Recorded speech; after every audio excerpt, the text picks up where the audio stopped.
ஒருத்தர் ரொம்ப அவசரமா வந்தார். சார், மனுஷன் நிம்மதியா இருக்கிறதுக்கு என்ன வழின்னு கேட்டார். சீக்கிரமா ஒரு கல்யாணத்தை பண்ணீங்க, எல்லாம் சரியா போடும் அப்படின்னோம். அவர் ஒரு மாதிரியா பார்த்தார். ஏற்கனவே எனக்கு கல்யாணம் ஆயிட்டுது சார், அதனால தானே நிம்மதியா இருக்கிறதுக்கு வழி கேட்கறேன் அப்படின்னார். சரி, இவர் ஒரு மாதிரியான கேஸ் அப்படின்னு நினைச்சுக்கிட்டு நம்மகிட்ட இருந்த ஒரு சின்ன புத்தகத்தை அவர்கிட்ட தூக்கி கொடுத்தோம். இதை படிச்சு பாருங்கன்னு. கல்யாணத்துக்கு பிறகும் சந்தோஷமா இருக்கிறதுக்கு என்ன வழி அப்படிங்கிற கேள்விக்கு அந்த புத்தகத்துல விளக்கம் இருந்தது. கணவன் மனைவிக்குள்ள சிக்கல் வராம இருக்கிறதுக்கு அதுல சில வழிகளை சொல்லி கொடுத்துருக்குறாங்க. அதெல்லாம் என்னென்ன அப்படிங்கறத இப்ப பார்க்கலாமா? குடும்பம்னு இருந்தா கோபம் வரதான் செய்யும். அது வந்துட்டு போட்டும் பரவாயில்ல. ஆனா அந்த கோபம் ஒரே நேரத்துல 2 பேருக்கும் வந்துடாம பாத்துக்கணும். ஒரு சமயத்துல யாராவது ஒருத்தர் தான் கோபப்படணும், அடுத்தவங்க அமைதியா இருக்கணும். அதுக்கப்புறம் இவர் அமைதியான உடனே அவங்க ஆரம்பிச்சுக்கலாம். கோபமா ஏதாவது சொன்னா உடனே கோபமா பதில் சொல்லக்கூடாது. கொஞ்சம் பொறுத்து கோபம் தீர்ந்த உடனே அந்த பதில சொல்லலாம். அப்போ பதில் கோபமா இருந்தா கூட அது அவ்வளவு பெருசா தெரியாது. அற்ப விஷயத்துக்கெல்லாம் காய்ச்சி மூச்சுன்னு கத்திட்டு இருக்கக்கூடாது. உங்க 2 பேருக்குள்ள ஒரு தர்க்கம் ஆரம்பமாயிட்டுதுன்னு வச்சுக்கோங்க. கடுமையா 2 பேரும் விவாதம் பண்றீங்க. உங்கள ஒருத்தர் இதுல ஜெயிக்கணும்னா அது நீங்களா இருக்க வேணாம், அடுத்தவங்க ஜெயிக்கிறதுக்கு நீங்க துணையா இருங்களேன். அப்படின்னா நீங்க கொஞ்சம் விட்டு கொடுக்கணும், அவ்வளவுதான். ஏதாவது குத்தம் சொல்லணுமா, செஞ்ச தப்ப சுட்டி காட்டணுமா, விமர்சனம் பண்ணணுமா, பண்ணுங்க, வேணான்னு சொல்லல. ஆனா சொன்னதை அப்படி சொல்றத கொஞ்சம் அன்பா இதமா சொல்லுங்க. எப்போ நடந்த தவறுகளை எல்லாம் இப்போ போய் மறுபடியும் ஞாபகப்படுத்திட்டு இருக்க வேண்டாம். நான் அப்பவே சொன்னேன் இந்த புடவை வேணாம்னு, நீங்க தான் கேட்கல, இப்ப பாருங்க கிழிஞ்சு போச்சு இப்படின்னு கத்துனாங்க ஒரு அம்மா. எப்போ சொன்னீங்கன்னு கேட்டா ஒரு 10 வருஷத்துக்கு முன்னாடி தீபாவளி சமயத்துல அப்படிங்கிறாங்க. அது என்ன இன்னும் அப்படியே புதுசாகவே இருக்கும்? உங்களுக்கு அவர் தான் பெருசு, அவருக்கு நீங்க தான் பெருசு. அதை விட இந்த உலகத்துல வேற எதுவும் முக்கியம் இல்லைன்னு நினைக்கணும். நீ தான் என்னுடைய உலகம்னு எத்தனை தடவை சொல்லியிருப்பீங்க? அதெல்லாம் வெறும் வசனமா போயிடக்கூடாது. ஏதாவது ஒரு பிரச்சனையை பத்தி கடுமையா விவாதம் பண்ணிட்டு இருக்கீங்க, அதை அப்படியே பாதியில விட்டுட்டு படுக்கைக்கு போயிடக்கூடாது. சொச்சத்தை நாளைக்கு பேசிக்கலாம்னு. அப்படி போனா தூக்கம் வராது. பிரச்சனையை ஒரு முடிவு பண்ணிக்கிட்டு அதுக்கப்புறமா தூங்க போகணும். ஒரு நாள்ல ஒரு தடவையாவது உங்க ஜோடியை பாராட்டி நல்ல விதமா கனிவா ஒரு வார்த்தை சொல்லணும் அப்படின்னு தீர்மானம் பண்ணீங்க. ஏதாவது தப்பு பண்ணிவிட்டீங்கன்னா பரவாயில்ல, அதை ஒத்துக்கிறதுக்கும் மன்னிப்பு கேட்கறதுக்கும் தயாரா இருக்கணும். அது ஒன்றும் கேவலம் கிடையாது. வீட்டுக்குள்ள தானே கேட்க போறீங்க, வெளியில யாருக்கு தெரிய போகுதோ? எப்படியோ உங்களுக்குள்ள ஒரு சமரசம் ஆனா சரிதான். ஒரு தகராறுன்னு எடுத்துக்கிட்டா குறைஞ்சபட்சம் அதுக்கு 2 பேர் தேவை. தனியாவே உட்காந்துக்கிட்டு நான் இப்ப தகராறு பண்ணிட்டு இருக்கிறேன் அப்படின்னு யாரும் சொல்ல முடியாது. 2 பேர் தகராறு பண்றாங்கன்னா பொதுவா அந்த 2 பேர்ல யாரு அதிகமா பேசுறாங்களோ அவங்க பேர்ல தான் தப்பு இருக்கும். அதை மனசுல வச்சுக்கணும். இதெல்லாம் தான் அந்த புத்தகத்துல போட்டிருக்கிற வழிமுறைகள். இவ்வளவும் சரியா வரலன்னா அப்புறமா சொல்லுங்க, வேற புத்தகம் ஏதாவது இருக்கான்னு தேடுவோம். ஒரு கணவன் தன்னுடைய மனைவியை அழைச்சிட்டு ஒரு மனோதத்துவ டாக்டர் கிட்ட வந்தாரா. டாக்டர், எங்களுக்கு கல்யாணம் ஆகி 30 வருஷ காலமா நாங்க ஒரு விஷயத்துல கூட ஒத்து போனதில்லை அப்படின்னு ஆரம்பிச்சார். உடனே அந்த அம்மா குறுக்கிட்டு, அது 30 வருஷம் இல்ல 32 வருஷம் அப்படின்னாங்களாம். இந்த உலகமே ஒரு நாடக மேடை, நாம எல்லாரும் நடிகர்கள். இது ஞானிகள் சொல்றது. இது ஒரு பக்கம் இருக்கட்டும். இந்த உலகத்துக்குள்ள எத்தனையோ நாடக மேடைகள், எத்தனையோ நடிகர்கள், எத்தனையோ நாடகங்கள். இதெல்லாம் எப்படி ஆரம்பமாச்சு? அதுதான் இன்னைக்கு தகவல். அதாவது ஆதி மனிதன் பேச ஆரம்பிக்கிறதுக்கு முன்னாடி சைகையாலேயே எல்லாத்தையும் சொல்லிக்கிட்டு இருந்தான். அதனால அப்பவே நடிப்பு ஆரம்பமாயிட்டுது. முதல்ல ஒரு வேட்டையத்தான் அவன் நடிச்சு காட்டியிருப்பான். இவன் எப்படி போனான், எதிரில் மிருகம் எப்படி வந்தது, அதோட எப்படி சண்டை போட்டான், எப்படி அடிச்சு கொண்டுகிட்டு வந்தான், இதை அப்படியே மற்றவங்களுக்கு நடிச்சு காட்டியிருப்பான். ஏன்னா மொழி கிடையாது. இந்த காலத்துல எல்லாம் நாடகங்கள்ல நடிக்கிறவங்கள நடிகர்கள்ங்கிறோம். ஒரு காலத்துல இவங்களுக்கு என்ன பேர் தெரியுமா? திஸ்பியர்கள் அப்படின்னு பேராம். இதுக்கு காரணம் உண்டு. அதாவது 2000 வருஷத்துக்கு முன்னாடி கிரீஸ் நாட்டுல திசிவியஸ் அப்படின்னு ஒரு ஆள் இருந்தான். அவன் ஒரு பெரிய நாடக கலைஞன். அவன் சில இளைஞர்களை சேர்த்துக்கிட்டான், பயிற்சி கொடுத்தான், நாடக குழுவை உருவாக்கினான். நடிகர்களையும் நாடகத்துக்கு தேவையான பொருள்களையும் ஏற்றிக்கிட்டு போறதுக்கு ஒரு வண்டியையும் தயார் பண்ணான். அந்த வண்டியிலேயே அவன் கிரேக்க நாடு பூராவும் சுத்தினான். ஊர் ஊரா நாடகம் போட்டான். ஒரு ஊருக்கு போனதும் அங்க நாடகம் நடத்த தியேட்டர் இருக்கா அப்படிங்கன்னு எல்லாம் பாக்குறது இல்ல அவன். ஏன்னா அப்போலாம் தியேட்டர்னா என்னன்னு தெரியாது. நாடகம்னா அது ஒரு மூடிய கொட்டைக்குள்ளதான் நடத்தணுங்கிறது அப்ப யாருக்குமே தோணல. இந்த வண்டி போகும், அதுவே ஒரு பகுதி அப்படியே ஒரு மேடை மாதிரி விரிச்சுக்கும். அதுல ஏறி நின்றுகிட்டு நாடகத்தை நடிச்சு காட்டுவாங்களாம். மக்கள்லாம் எதிரில் தரையில உட்காந்து அதை பார்த்துக்கிட்டு இருக்கிறது. உலகத்தின் முதல் நடமாடும் தியேட்டர் இதுதானா. இந்த திசைபிஎஸ் தான் முதலா உலகத்துல நாடகம்ங்கிற பொழுதுபோக்க நடத்தி காட்டினவன் அப்படின்னு சொல்றாங்க. அவன் சொந்தமா நாடகம் எழுதுனா, நடிச்சான், நாடகத்தை இயக்கினான். அதனாலதான் அவனை first man of the theatre அப்படின்னு சொல்லுவாங்க. அவன் தான் நாடக மேடையின் முன்னோடி. கிரேக்கர் காலத்திலேயே நாடக ஆசிரியர்கள், நடிகர்கள், ரசிகர்கள் இவங்கெல்லாம் உருவாயிட்டாங்களாம். நாடகத்தின் சரித்திரத்தில் இந்த 3 பிரிவும் ரொம்ப முக்கியம். அதாவது கிரேக்க தியேட்டர்கள்லாம் திறந்த வெளி மேடைகள் தான். பெரும்பாலும் மலைச்சரிவுகள், அதுவே படிப்படியாக பண்ணியிருப்பாங்க. கீழே அரைவட்ட வடிவில் மேடை, அதுக்கு ஆர்கெஸ்ட்ரான்னு பேர். பிற்காலத்தில் இதில் உட்காந்து இசைக்குழுவினர் வாய்ச்சதுனால இசைக்குழுவுக்கே ஆர்கெஸ்ட்ராங்கிற பேர் வந்துட்டுது. இப்போ கிரேக்க தியேட்டர்களில் ஒன்று, அதோட காலம் கிமு 340. அதை இன்னமும் பாதுகாத்து வச்சிருக்கிறாங்களாம். எபிடாரஸ் அப்படிங்கிற இடத்துல அது இருக்குதான். இன்னமும் அந்த தியேட்டரை பயன்படுத்திட்டு வர்றாங்களாம். சிறந்த கிரேக்க நாடகங்கள்லாம் அங்கே நடிக்கிறாங்களாம். ஆரம்ப காலத்திலேயே கட்டணம் கிடையாது. அப்புறம் பின்னாடி தான் நுழைவு கட்டணம்லாம் அப்படியே வந்துட்டு தான். நடிகர்கள் பளபளப்பான ஆடைகள் உடுத்தி இருப்பாங்களாம். இந்த குதிகால் உயர்ந்த காலணிகள் போட்டிருப்பாங்களாம். இதெல்லாம் பழைய குறிப்புகள். பலவிதமான உருவங்களில் மாஸ்க் அப்படின்னு சொல்லப்படுற முகமூடி. அதனால ஒரே நடிகர் பல வேடங்களில் நடிக்கிறது உண்டான். ஆரம்பத்தில் பெண் நடிகர்கள் கிடையாது, எல்லாம் ஆண் நடிகர்கள் தான். ரோமானியர்கள் தான் முதல் நிரந்தர நாடக மேடையை கட்டினவங்க. அதுதான் முதல் தியேட்டர். கிமு 1048 காலகட்டத்தில் பாம்பிங்கிற நகரத்தில் அதை கட்டியிருக்கிறாங்களாம். கிரேக்க ரோமானிய தியேட்டர்களின் அடிப்படையிலேயே இந்த இத்தாலிய வடிவ அமைப்பாளர்கள் இந்த குதிரை லாட வடிவில் ஒரு ஆடிட்டோரியத்தை உருவாக்கினாங்களாம். இப்படி அதை பற்றி நிறைய தகவல் இருக்குது. 1576 லண்டனில் இந்த வின்ஸ்பர்ரி, அப்புறம் இந்த பில்ட்ஸில், அப்புறம் ஜேம்ஸ் இப்படிங்கிற ஒரு முயற்சியால் தான் இங்கிலாந்தில் முதல் தியேட்டர் உருவாச்சான். அப்படி ஒருத்தர் இருந்தாராம். உலக நாடக மேடையின் வரலாறு இதுதான். அதாவது இப்பெல்லாம் அறிவியல் வளர்ச்சி அதிகமாயிட்டுது. திரைப்படம், தொலைக்காட்சி எல்லாம் வந்தாச்சு. ஒவ்வொரு வீடுமே ஒரு குட்டி தியேட்டர் மாதிரி ஆயிட்டுது. தொலைக்காட்சி முன்னாடி உட்காந்து எழுந்திருக்கவே மனசு வர்றதில்லை. ஒரு அம்மா ஒரு மனோதத்துவ டாக்டரை தேடிட்டு வந்தாங்களாம் இந்த காலத்தில். டாக்டர், எங்கள் வீட்டுக்காரர் எப்போ பார்த்தாலும் டிவி முன்னாடி உட்காந்துக்கிட்டு அதையே வெறிச்சு பார்த்துக்கிட்டு இருக்கிறார், ஒத்து பார்த்துக்கிட்டு இருக்கார், எனக்கு சந்தேகமாக இருக்குன்னாங்களாம். இது மனக்கோளாறு இல்லைங்க, ஆர்வக்கோளாறு, அவ்வளவுதான், இதுக்காக பயப்படாதீங்கன்னாராம் டாக்டர். அப்படி இல்லை டாக்டர், டிவி ஓடும் பொழுது நாம எல்லாம் அதை பார்க்குறோம் சரி, ஆனால் அவர் அப்படி இல்லை, டிவியை நிறுத்தினதுக்கு அப்புறமும் அதையே ஒத்து பார்த்துட்டு உட்காந்துருக்கிறார், அதனால தான் சந்தேகப்பட்டு உங்ககிட்ட வந்தேன் அப்படின்னாங்களாம்.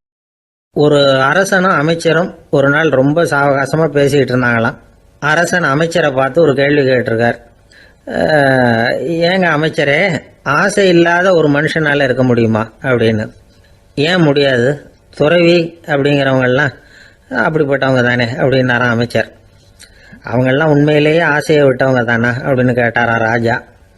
அப்படிதான் இருக்கணும் அப்படின்னாராம் அமைச்சர். அப்படின்னா ஆசையே இல்லாத ஒரு உண்மையான துறவியை நான் பார்க்கணுமேன்னார். அது என்ன பிரமாதம், அதுக்கு நான் ஏற்பாடு பண்ணுறேன் அப்படின்னு விட்டார் இவர். சொல்லிவிட்டு உடனே புறப்பட்டு போனார். அங்கே எங்கே தேடினார். அப்புறம் தான் அவருக்கு புரிஞ்சுது உண்மை துறவியை கண்டுபிடிக்கிறது எவ்வளவு கஷ்டமான காரியம்னு. இருந்தாலும் ராஜா கிட்ட சொல்லியாச்சே, உண்மை துறவியை காட்டுறேன்னு. இப்போ என்ன பண்ணுறது? ராஜா கிட்ட சொன்னபடி நடக்கலைன்னா அவருக்கு கோபம் வந்துடும். அமைச்சர் ஒரு யோசனை பண்ணார். அவருக்கு ஒரு வழி தெரிஞ்சுது.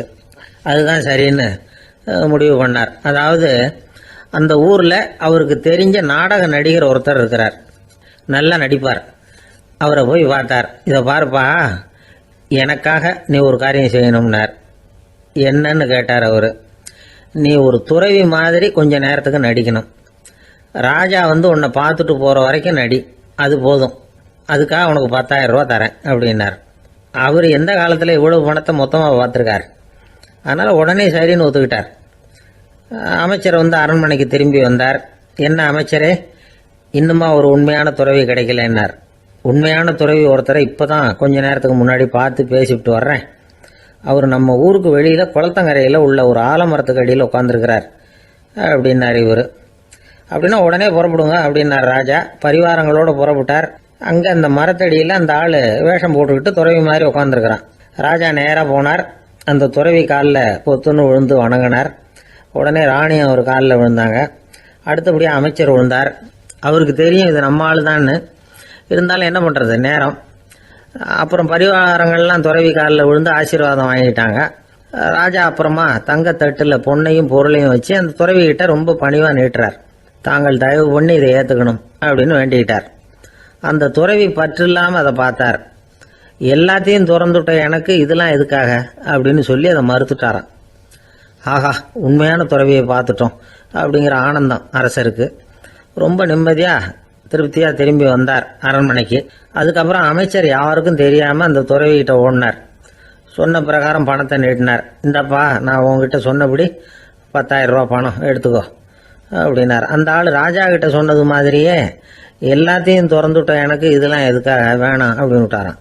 நடிச்ச வரைக்கும் போதும்பா, இனிமே இந்த நாடக வசனம்லாம் வேணாம், வேஷத்தை கலைச்சுரு, பணத்தை வாங்கிக்கொண்டார். இல்லைங்க, இது வேஷம் இல்லை, இது வசனமும் இல்லை, இது உண்மை. கொஞ்ச நேரம் துறவி மாதிரி நடிச்சதுக்கே இந்த தேசத்து ராஜா ராணி அமைச்சர் பரிவாரங்கள் எல்லாம் என் காலில் விழுந்து வணங்குறாங்க. அப்படின்னா உண்மையான துறவியா இருக்கிறது எவ்வளவு பெருமையான விஷயம். நான் உண்மையான துறவியா ஆக போறேன், அப்படி முடிவும் பண்ணிட்டேன் அப்படின்னார் அந்த நடிகர். வேஷம் கூட எப்படிப்பட்ட விளைவுகளை உண்டு பண்ணுது பாத்தீங்களா.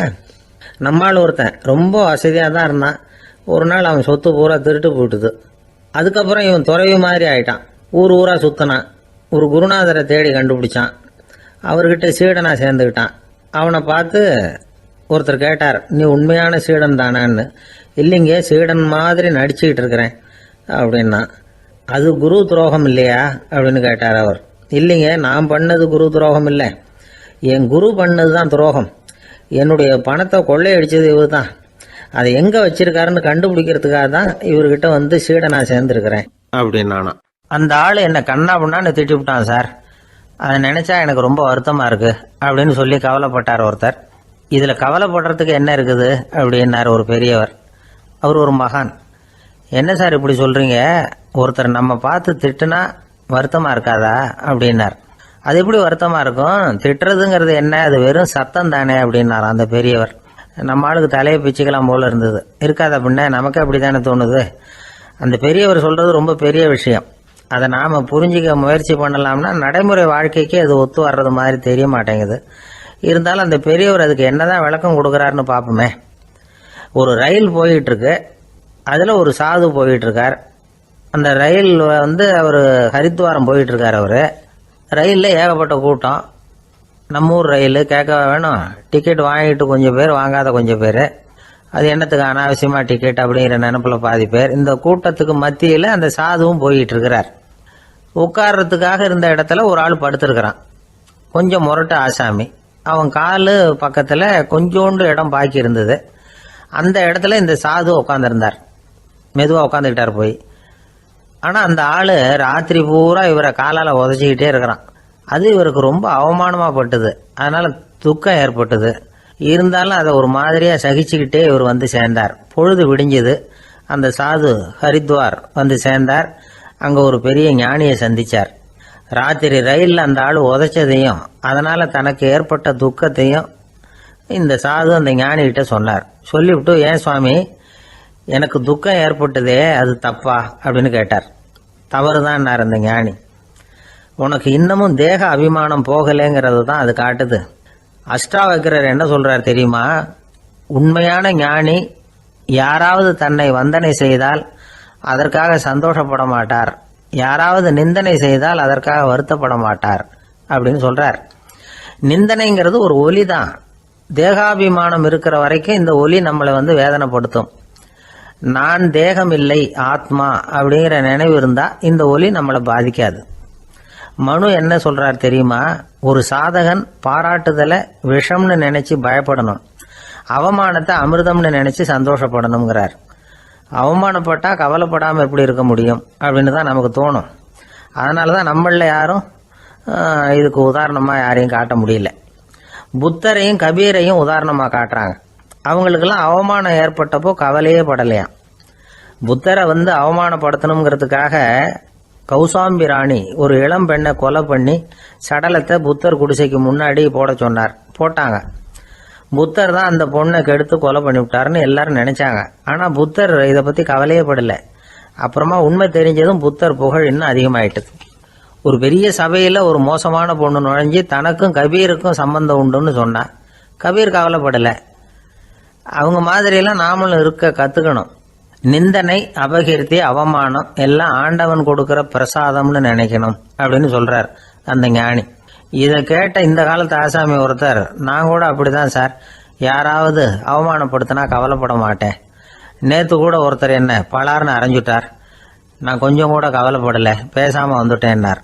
ஏன் அப்படி வந்துட்டீங்க அப்படின்னு. அவர் அரைஞ்சதுலேயும் ஒரு அர்த்தம் இருந்தது, அதனால தான் அப்படி வந்துட்டேன்னார். ஏன் அரைஞ்சாருன்னு கேட்டேன்.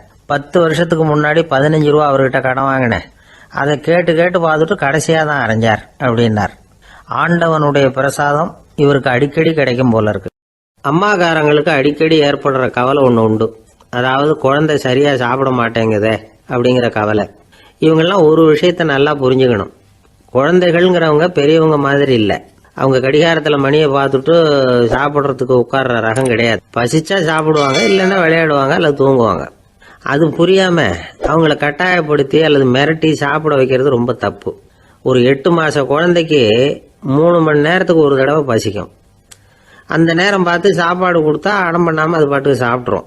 அதே குழந்தைக்கு 1 வயசு ஆகிறப்போ 4 மணி நேரத்துக்கு ஒரு தடவை பசிக்கும். இந்த வயசுல இயற்கையாவே பசி குறைஞ்சிருக்கும். அது புரியாம என் குழந்தை முன்னாடி மாதிரி இப்ப சரியா சாப்பிட மாட்டேங்கிறான் அப்படின்னு சில பேர் டாக்டர் கிட்ட போய் சொல்லிக்கிட்டு இருப்பாங்க. இன்னொரு விஷயம், ஒரு குழந்தைக்கு வயசு அதிகமாகிற வேகத்துக்கு உடம்பு எடையும் அதிகமாகிக்கிட்டே போவாது. உடம்பு எடை அதிகமாகிற வேகம் குறைஞ்சிக்கிட்டே வரும். 6 மாச குழந்தைக்கு ஒரு வாரத்துல 150 கிராம் எடை கூடும். ஒரு வயசுல வாரத்துக்கு 71 கிராம் எடை கூடும். இது புரியாம அதிகமா சாப்பாட்டை கொடுத்து குழந்தைய கஷ்டப்படுத்தக்கூடாது. ஏன்னா அளவுக்கு மீறின உணவு அஜீரணத்தை உண்டு பண்ணிவிடும். குழந்தைக்கு ஒரு தட்டில் கொஞ்சமா ஆகாரத்தை வச்சு கொண்டுட்டு போய் கொடுக்கணும். மலை மாதிரி குவிச்சு வச்சா அதை பார்த்ததுமே பசி அடங்கி போயிடும். அடிச்சு மிரட்டி பயமுறுத்தி குழந்தைய சாப்பிட வைக்கிற பழக்கம் இருக்கு பாருங்க, அதுக்கு ஃபுட் ஃபோர்சிங் அப்படின்னு பேரு. இப்படி பண்ணுனா குழந்தைக்கு சாப்பாட்டில் விருப்பம் குறைஞ்சிரும், அதை கண்டாவே வெறுக்க ஆரம்பிச்சிடும். அது மாதிரி உளம் சார்ந்த பசி குறைவு, சைக்கோஜெனிக் அனோரெக்சியா, அது ஏற்படுமா. சாப்பாடுங்கிறதே ஒரு தண்டனை மாதிரி தோணும். குழந்தைகளுக்கு பிடிச்ச மாதிரியான ஆகாரத்தை கொடுக்கணும். சத்து அதிகம் இருக்குங்கிறதுக்காக அதுக்கு பிடிக்காத ஆகாரத்தை கொடுத்து கட்டாயப்படுத்தக்கூடாது. குழந்தைகளுக்கு 2 வயசு ஆகிறப்போ இயற்கையாகவே எதிர்மறை குணம் உண்டாகும். அதாவது அந்த எதிர்மறையா பேசுறது. இது மாதிரி சமயங்களில் நாம் என்ன சொல்கிறோமோ அதுக்கு நேர்மாறாக நடந்துக்கும். ஏட்டிக்கு போட்டி, சாப்பிட சொன்னால் விளையாட போவோம், விளையாட சொன்னால் சாப்பாடு கேட்கும். இதை புரிஞ்சுக்கிட்டு நடந்துக்கணும். குழந்தை சொன்ன பேச்சை கேட்கலேன்னு கோவப்படக்கூடாது. குழந்தை வளர வளர பிடிவாத குணம் வர்றது சகஜம். கேட்டதை வாங்கி கொடுத்தாதான் சாப்பிடுவேன் அப்படின்னு பிடிவாதம் பண்ணும். வாங்கி கொடுத்து விடுறது தான் உத்தமம். நீங்களும் அதுகிட்ட பிடிவாதம் பண்ணிட்டு இருக்கக்கூடாது. ஏன்னா கேட்டது கிடைக்கலையேங்கிற ஏமாற்றம் கூட குழந்தையோட பசியை குறைச்சிரும். கேட்டது கிடைச்சிட்டா பசி அதிகமாகும், கொடுத்ததை மலமலன்னு சாப்பிட்றோம். குழந்தைகளுக்கு கண்ட கண்ட நேரத்தில் சாப்பிட்றதுக்கு எதையாவது வாங்கி கொடுத்துக்கிட்டு இருந்தா சாப்பாட்டு நேரத்தில் சாப்பிடாம அடம் பண்ண ஆரம்பிச்சிடும். பள்ளிக்கூடம் போகிற பிள்ளைங்க காலை உணவை சரியாக சாப்பிட மாட்டாங்க. அச்சம், அவசரம், பரபரப்பு இதெல்லாம் தான் காரணம்.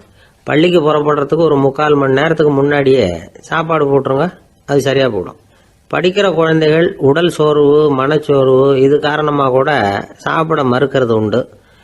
இப்போ உதாரணமாக சாயந்தரம் விளையாடி விட்டு வீட்டுக்கு வந்ததும் சாப்பிட சொன்னால் வேணாம்பாங்க. இது உடல் சோர்வு. ரொம்ப நேரம் வீட்டு பாடங்களை செஞ்சு முடித்த கையோடு சாப்பிட சொன்னாலும் அவங்களால சரியாக சாப்பிட முடியாது. இது உளச்சோர்வு, அதாவது மனச்சோர்வு. இதை தவிர குழந்தைகளுக்கு உடல்நல குறைவு ஏற்பட்டால் கூட சாப்பிட மறுக்கிறது உண்டு. சில மருந்து மாத்திரைகள் கூட பசியை குறைச்சிரும். அதனால் சரியாக தெரிஞ்சுக்கிட்டு குழந்தைகளை சாப்பிட வைக்கணும். அது புரியாமல் கையில் சாப்பாட்டு தட்டை வச்சுக்கிட்டு குழந்தைகளை விரட்டிக்கிட்டு அலையக்கூடாது. ஒரு சின்ன பையன் சொன்னான், எங்கள் அம்மா சாப்பாடு போடுறது தெரிஞ்சா நான் உடனே வீட்டை விட்டு வெளியில் ஓடி போடுவேன் அப்படின்னா. ஏன் அப்படி பண்ணுறேன்னு கேட்டோம். எங்கள் அப்பா கூட அது மாதிரி தான் சார் பண்ணுவார் அப்படிங்கிறான். ஒரு ஊரில் ஒரு ராஜா இருந்தார். பெரிய அரண்மனையில் தான் இருக்கிறார். எல்லா வசதியும் இருந்தது. இருந்தாலும் அவர் எல்லாரும் சொல்கிறது எப்படி தெரியுமா, பிச்சைக்கார ராஜா. அப்படி ஒரு பேர் அவருக்கு நிலைச்சி போச்சு. ஜனங்களும் சரி, மற்ற தேசங்களில் உள்ளவங்களும் சரி, அவர் அந்த பேர் சொல்லியே குறிப்பிடுறது வழக்கமாக போட்டுது. இது அவருக்கு ரொம்ப கவலையாக போச்சு. என்ன இது, நம்மளை தேடி வர்றவங்களுக்கெல்லாம் நாம் சோறு போடுறோம், நம்ம புகழ்ந்து பாடல் ஏற்றி கொண்டு வர்ற புலவர்களுக்கெல்லாம் அவங்க எப்படி வந்தாலும் ஒருவேளை சோறு போடணுங்கிறது உத்தரவு. இவ்வளவுலாம் செஞ்சும் நம்மளை போய் பிச்சைக்கார ராஜான்னு எல்லாரும் சொல்றாங்களே, அது ஏன், எதுக்காக இப்படி சொல்றாங்க? இதுதான் ராஜாவுக்கு குழப்பம். சரி, இதை பத்தி நம்ம அமைச்சர்கள் கிட்ட கேட்கலாமா அப்படின்னு யோசனை பண்ணார். இந்த விஷயத்த போய் அவங்க கிட்ட எப்படி கேட்கறதுன்னு அவருக்கு தயக்கமா இருந்தது. கௌரவ குறைச்சலா தெரிஞ்சது அவருக்கு. சரி, சாதாரண குடிமக்கள் கிட்ட இதை பத்தி கேட்கலாமா அப்படின்னு யோசனை பண்ணார். கேட்கலாம், ஆனால் அவங்க யாரும் ராஜா முன்னாடி வந்து நின்று தைரியமாக பேசக்கூடிய அளவுக்கு இல்லை. ராஜாவோட குழப்பம் நாளுக்கு நாள் அதிகமாக போச்சு. கடைசியாக அவர் ஒரு முடிவுக்கு வந்தார். அதாவது இதை பற்றி ஒரு பிச்சைக்காரங்கிட்டே கேட்டு பார்த்துட்டா என்ன. இதுதான் அவர் பண்ண முடிவு. உடனே மாறு வேஷம் போட்டுக்கிட்டு நகர்வலம் போனார். ஒரு பிச்சைக்காரனை கண்டுபிடிச்சார். இதை பாருப்பா, நம்ம ராஜாவை எல்லாரும் பிச்சைக்கார ராஜான்னே சொல்கிறாங்களே, அதுக்கு என்ன காரணமாக இருக்கும் அப்படின்னு கேட்டார். அதுக்கு அவன் சொல்கிறான், இதுக்கான பதிலை இன்னும் ஒரு 30 நாளில் சொல்கிறேன் அப்படின்னா. உடனே இவருக்கு சந்தோஷம். உண்மையை அவங்ககிட்ட சொன்னார். நான் வேற யாரும் இல்லை, நான் தான் இந்த நாட்டு ராஜா. இப்போ நீ என் கூடவே வந்துடும், அரண்மனையிலேயே தங்கிக்கோ. 30 நாள் கழித்து எனக்கு பதில் சொல்லிவிட்டு அதுக்கப்புறமா நீ போகலாம் அப்படின்னு சொல்லி அழைச்சிட்டு வந்துட்டார். அரண்மனையில் ஒரு மூலையில் அவன் தங்கறதுக்கு இடம் கொடுத்தார். தினம் 2 வேளையும் இவனுக்கு சோறு போடுங்க அப்படின்னு உத்தரவு போட்டார். ராஜா கொடுத்த இடத்துல போய் உக்காந்துக்கிட்டான் அந்த பிச்சைக்காரன். தினமும் அந்த அரண்மனையில் நடக்கிறதையெல்லாம் கவனிச்சுக்கிட்டு வந்தான். வேளைக்கு சாப்பாடு வரும், சாப்பிட்டுக்கிட்டு இருக்கான். இப்படி 30 நாள் முடிஞ்சுது. ராஜா வந்தார். என்ன, என்னோட கேள்விக்கு பதில் என்னன்னு கண்டுபிடிச்சிட்டியான்னார். கண்டுபிடிச்சிட்டேன்னா. என்ன எல்லாரும் பிச்சைக்கார ராஜான்னு சொல்கிறாங்களே, அது நியாயமா படுதா உனக்குன்னு கேட்டார். நியாயமாக தான் படுது, சந்தேகம் இல்லாமல் நீங்கள் பிச்சைக்கார ராஜா தான். என்னதான் நீங்கள் வசதியோடவும் படைபலத்தோடவும் இருந்தால் கூட நீங்கள் எங்கள் வர்க்கத்தை சேர்ந்த ஆசாமி தான் அப்படின்னு அடித்து சொல்லிவிட்டான் அந்த ஆள். எதனால் அப்படி சொல்கிறேன்னு கேட்டார் இவர். அரசே, ஒரு உண்மையை கண்டுபிடிச்சி சொல்கிறதா நான் உங்ககிட்ட சொன்னேன். நீங்கள் ராஜ பரம்பரைன்னா உடனே உங்கள் கழுத்தில் கிடக்கிற முத்து மாலையை கழட்டி பரிசாக கொடுத்துருப்பீங்க, பொண்ணையும் மணியையும் கொடுத்துருப்பீங்க. ஆனால் நீங்கள் அப்படி செய்யலை. என்னை ஒரு மூலையில் உட்கார வச்சு 2 வேளை சோறு போட சொன்னீங்க. உங்களை தேடி யார் வந்தாலும், யார் வந்து பாராட்டி பேசினாலும் அல்லது பிரச்சனைகளை சொன்னாலும் நீங்கள் செய்கிற ஒரே காரியம் சோறு போடுறது தான். பிச்சைக்காரனுக்கு சோறு மட்டும்தான் உலகம். உங்கள் விஷயத்திலையும் நீங்கள் அப்படி தான் நினைக்கிறதாக தெரியுது. நல்லா கவனிங்க. எந்த ஒரு பிரச்சனைக்கும் சோறு தான் முடிவுன்னு நினைக்கிறீங்க பாருங்க. நீங்கள் சந்தேகமில்லாத எங்களை சேர்ந்த ஆளு தான் அப்படின்னுட்டான் அந்த பிச்சைக்காரன். அதுக்கப்புறம் தான் அந்த ராஜா தன்னுடைய தவறுகளை எல்லாம் தேர்த்திக்கிட்டாராம். பசின்னு வர்றவங்களுக்கு சோறு தான் போடணும், அது தப்பு இல்லை. பாராட்ட வர்றவங்களுக்கெல்லாம் சோத்தையே போட்டு அனுப்புனா இப்படி தான் பேர் வரும். எனக்கு தெரிஞ்ச ஒருத்தர் தினமும் யாராவது ஒருத்தரை தன் வீட்டுக்கு அழைச்சிட்டு போவார், சாப்பாடு போட்டு அனுப்புவார். முன்னறிவிப்பு இல்லாமல் திடீர்னு ஒரு விருந்தாளியோட வீட்டில் போய் இவர் நிற்கிறது வழக்கம். அந்த அம்மாவும் இவருக்காக தயார் பண்ணி வச்சிருந்ததை இவர் அழைச்சிட்டு வந்திருக்கிற விருந்தாளிக்கு போட்டுருவாங்க. விருந்தாளி சாப்பிட்டுட்டு போனதுக்கப்புறம் இவர் மனைவி கிட்ட உனக்கு சிரமம் வேணாம் அப்படின்னு சொல்லிவிட்டு பக்கத்தில் உள்ள ஒரு ஹோட்டலுக்கு போய் காசு கொடுத்து சாப்பிட்டுட்டு வந்துடுவார். பல நாள் இப்படி நடக்கும். ஒரு நாள் அவரை தனியாக கூப்பிட்டுக்கிட்டு போய் ஏன் இப்படி பண்ணுறீங்கன்னு கேட்டோம். அதுக்கு அவர் சொல்கிறாரு, எங்கள் வீட்டு சாப்பாட்டிலேருந்து தப்பிக்கிறதுக்கு எனக்கு வேற வழி எதுவும் தெரியல சார், அதனால தான் இப்படி பண்ணிகிட்டு இருக்கிறேன் அப்படின்னார் ரொம்ப பரிதாபமாக. ஆஃபீஸை முடிஞ்சு வீட்டுக்கு போகிற சமயத்தில் ஒருத்தர் கடைக்கு போய் ஸ்வீட் வாங்கினார். சரி, வீட்டுக்கு பிள்ளைங்களுக்கு தான் வாங்கிட்டு போகிறார் அப்படின்னு மற்றவங்க நினச்சாங்க. அவர் அப்படி செய்யல. அந்த இடத்துலையே பொட்டலத்தை பிரித்தார். திருட மாதிரி அப்படியே சுற்றி ஒரு தரம் பார்த்துக்கிட்டார். யாரும் தெரிஞ்சவங்க இல்லைங்கிறத முடிவு பண்ணிவிட்டு அவசரமாக அதை அப்படியே போட்டு முழுகிவிட்டு கையை தொடச்சிக்கிட்டு நல்ல பிள்ளை மாதிரி நடந்து போக ஆரம்பிச்சிட்டார். அவர் யாருன்னா, அவரோட பிரச்சனை எல்லாருக்கும் தெரியாது, சில பேருக்கு தான் தெரியும். அதாவது அவர் உடம்பில் சர்க்கரை இருக்குதுன்னு டாக்டர் சொல்லிவிட்டாராம். அதனால் வீட்டில் சர்க்கரையே இவர் கண்ணில் காட்டுறதில்ல. அதனால் இவர் யார் கண்ணிலையும் படாமல் இப்படிப்பட்ட வேலைகள்லாம் செய்கிறது வழக்கம். யாருக்கும் தெரியாமல் இப்படி ஸ்வீட்டை வாங்கி சாப்பிட்டுட்டு அவர் பாட்டுக்கு போயிடுறது. இப்படிப்பட்டவங்களுக்கெல்லாம் கொஞ்சம் ஆறுதலான தகவல் இன்றைக்கி. அது என்னென்னா, நாம் சாப்பிட்ற சர்க்கரைக்கும் நம்ம உடம்பில் உள்ள சில கோளாறுகளுக்கும் அப்படி என்ன தான் சம்மந்தம் இருக்குது. இதை பற்றி சமீபத்தில் சில ஆராய்ச்சிகள்லாம் நடந்திருக்குது. ஏன்னா சர்க்கரைன்னாவே விஷம் மாதிரி அதை பார்க்குறவங்களும் சில பேர் உண்டு. சின்ன பிள்ளைங்களுக்கு வயத்தில் பூச்சி உண்டாகிறதுலேருந்து பெரியவங்களுக்கு நீரிழிவு வர்ற வரைக்கும் எல்லாத்துக்கும் சர்க்கரை தான் காரணம்னு சொல்லிகிட்டு இருக்கிறோம். ஆனால் அந்த அளவுக்கு பயப்பட வேண்டிய அவசியம் இல்லை அப்படின்னு சொல்கிறாங்க. சர்க்கரை வியாதி, இருதய நோய், பித்த நீர் பை நோய், இதெல்லாம் வந்து சில நோய்கள்லாம் நாம் சாப்பிட்ற சர்க்கரைக்கும் தொடர்பு இருக்குன்னு நினைக்கிறோம். ஆனால் அப்படி சம்பந்தம் உண்டுங்கிறதுக்கு போதுமான அளவுக்கு ஆதாரம் இல்லை அப்படிங்கிறாங்க ஆராய்ச்சியாளர்கள். ஒரே ஒரு சம்பந்தம் தான் உறுதியாக இருக்குதான். அதுவும் இந்த பல் சிதைவு அப்படின்னு இருக்கு இல்லையா, அந்த சர்க்கரை சாப்பிட்றதுக்கும் இந்த பல் சிதைவுக்கும் சம்பந்தம் இருக்குது அப்படிங்கிறத மட்டும் உறுதியாக சொல்கிறாங்க. சர்க்கரைன்னா நாம் சாப்பிட்ற ஜீனி மட்டும் இல்லை, பழம், காய்கறி, பால், தேன் இப்படி எல்லாத்துலேயும் அது இருக்குது. கேரட்டு கொடுக்குற சத்தில் 88% சர்க்கரை, ஆப்பிள் கொடுக்குற சக்தியில் 95% சர்க்கரை. இது ஜீனி சர்க்கரை, இது ஆப்பிள் சர்க்கரை அப்படிங்கிற வித்தியாசம்லாம் உடம்புக்கு கிடையாது. ரெண்டுமே உடனடியாக வந்து சக்தி கொடுக்குது. ஒரு ஸ்பூன் சர்க்கரையில் வந்து 16 கலோரி தான் சத்து இருக்குது. அதிகமாக சர்க்கரை சாப்பிட்டா நீரிழிவு வந்துருங்கிறது தப்பான ஒரு அபிப்பிராயம். டயபெட்டிஸுங்கிறது ஒரு மெட்டபாலிக் டிசார்டர், அவ்வளவுதான். அதாவது நாம் சாப்பிட்ற சர்க்கரையை நம்ம உடம்பு திறமையாக உபயோகப்படுத்திக்க முடியல அப்படின்னு அர்த்தம். அதனால தான் அதிகமாக இனிப்பு வேணாம்னு சொல்கிறோம். ஏற்கனவே உடம்பால் முடியாத ஒன்றை மறுபடியும் அது தலையில் சுமத்தி அதிகமாக வேலை வாங்க வேணாமே அப்படிங்கிறதுக்காக தான். ஆகாரத்தில் அதிகமாக சர்க்கரை இருந்தால் அதனால் உடனே சர்க்கரை வியாதி வந்துடும்ங்கிறதுக்கு விஞ்ஞான ரீதியாக போதுமான ஆதாரம் இல்லை. அதனால் எப்போவாவது அதிகமாக ஸ்வீட்டு சாப்பிட்டுட்டா ஐயோ அதிகமாக சாப்பிட்டோமோ என்ன பண்ண போகுது தெரியலையே அப்படின்னு நினச்சி மனசை போட்டு குழப்பிக்க வேண்டியதில்லை. பொதுவாக எதுவுமே அதிகமாக வேண்டாம், எல்லாம் சீராக இருந்தால் போதும். நீரிழிவுங்கிறது புதுசாக வந்துட்ட ஒரு நோய் இல்லை, ரொம்ப காலமாகவே இருக்கிற ஒன்று தான். நம்ம முன்னோர்கள் இதை மதுமேகம் அப்படின்னு சொல்லுவாங்க. அதை கட்டுப்படுத்துறதுக்கு அவங்களே சில வழிமுறையை சொல்லி வச்சுருக்கிறாங்க. அது என்னென்னா வேறு ஒன்றும் இல்லை, இந்த பாவக்காய், முள்ளங்கி, அருகம்புல், அவ்வளவுதான். வெள்ளை முள்ளங்கி இருக்குல்ல, அதை வாரத்துக்கு 3 நாள் சாப்பிட்டுக்கிட்டு வாங்க. நூலுக்கோல் ரொம்ப நல்லது.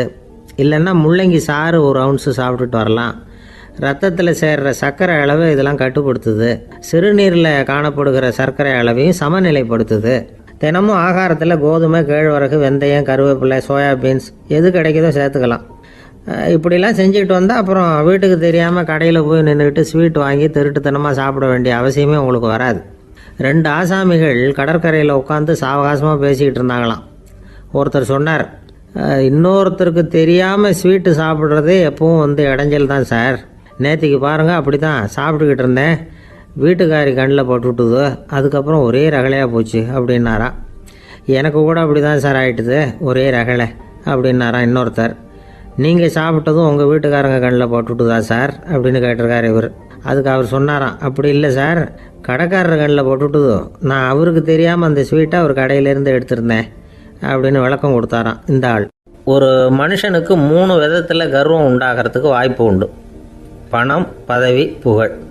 பணம் அதிகமாக வந்தால் கர்வம் வரலாம், பதவி பெருசாக வந்துட்டுதுன்னா கர்வம் வரலாம், புகழ் அதிகமாக போனாலும் கர்வம் வரலாம். இந்த 3 வகையான கர்வத்துக்கும் இடம் கொடுக்காமல் இருக்கிறாங்க பாருங்கள், அவங்க தான் சிறந்த மனிதர்கள். ஒரு பெரிய பொறுப்பில் இருக்கிறவங்களுக்கு கர்வம் வந்துடக்கூடாது. அப்படி வந்துட்டுதுன்னா அது எல்லாருக்கும் இடைஞ்சல். ஒரு ராஜா இருந்தார். அவர் ஒரு நாள் தன்னுடைய தலைநகரத்தை சுற்றி வந்துக்கிட்டு இருந்தார். ஒரு இடத்துல ஒரு அழகான நிலத்தை பார்த்தார். ஆஹா, இந்த இடத்துல நமக்குன்னு ஒரு மாளிகையை கட்டினா எவ்வளோ நல்லா இருக்கும் அப்படின்னு நினச்சார். ராஜா நினச்சா அது முடியாத காரியமா?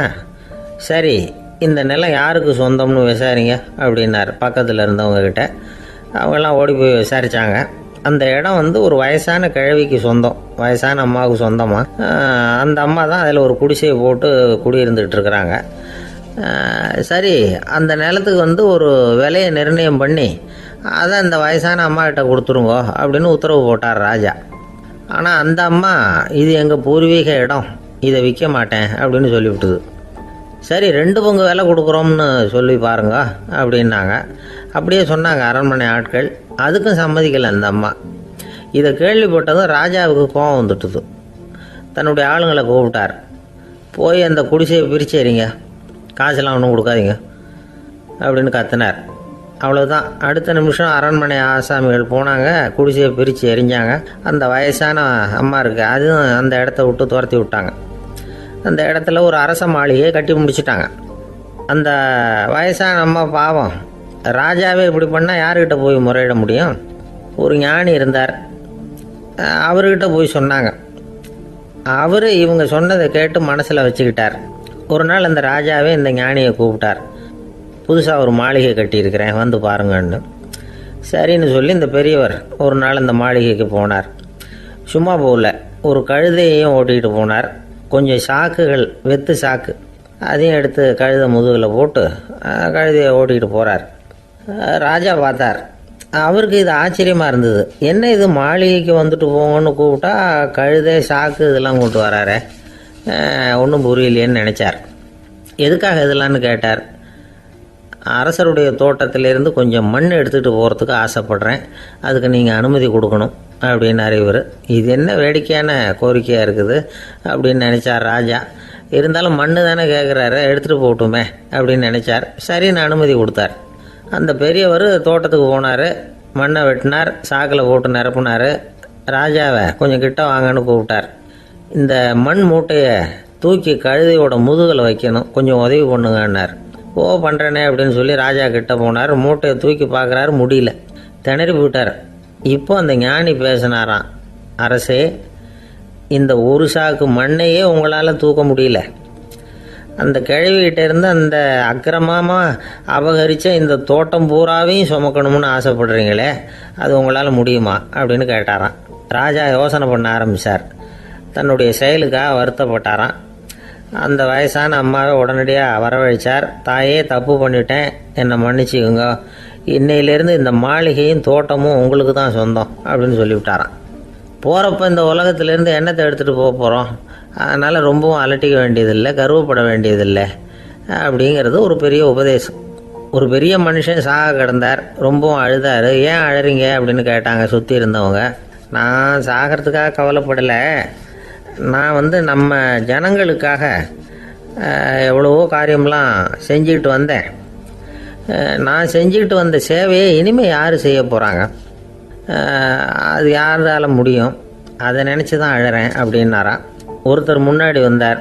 அதுக்காக நீங்கள் கவலைப்படாதீங்க, உங்கள் சேவையை தொடர்ந்து செய்கிறதுக்கு என்ன மாதிரி இளைஞர் பட்டாளம் தயாராக இருக்குது, இருந்தாலும் எங்கள் கவலை என்னென்னா அப்படின்னு இழுத்தார்.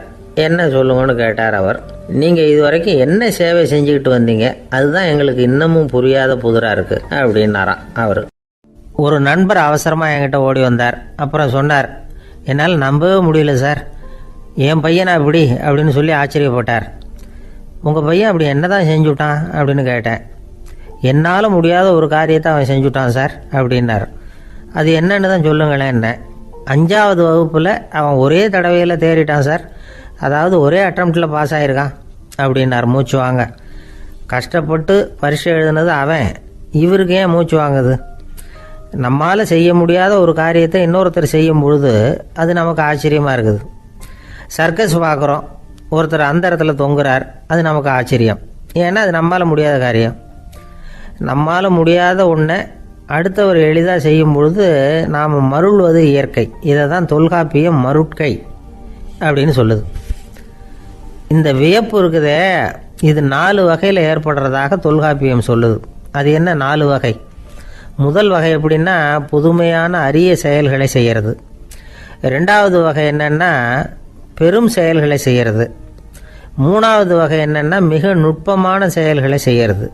4வது வகை என்னென்னா ஆக்கம் தரும் செயல்களை செய்கிறது.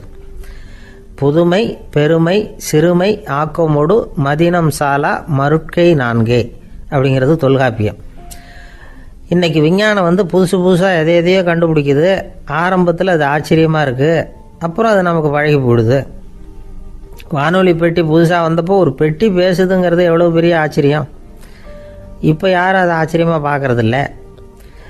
மதினம் சாலா மருட்கை அப்படின்னு ஒரு சொற்றொடர் வருது பாருங்க, அதில் கருத்தாழம் உண்டு. எதை பற்றியும் போதுமான அளவு புரிந்து கொள்ளாத போது ஒருத்தர் ஆச்சரியப்படுறார். புரிந்து கொண்ட பிறகு ஆச்சரியம் மறைஞ்சு போடுது. மிக நுட்பமான செயல்களும் நம்ம ஆச்சரியப்பட வைக்கும். ஒரு அரிசியில் ஒரு திருக்குறள் எழுதி காட்டுறாங்க, ஒரு முட்டை ஓட்டுக்குள்ளே ஓவியம் தீட்டி காட்டுறாங்க. கருங்கல் சிற்பங்களில் எவ்வளவு நுட்பமான வேலைப்பாடுகளை எல்லாம் பார்த்து ஆச்சரியப்படுறோம்.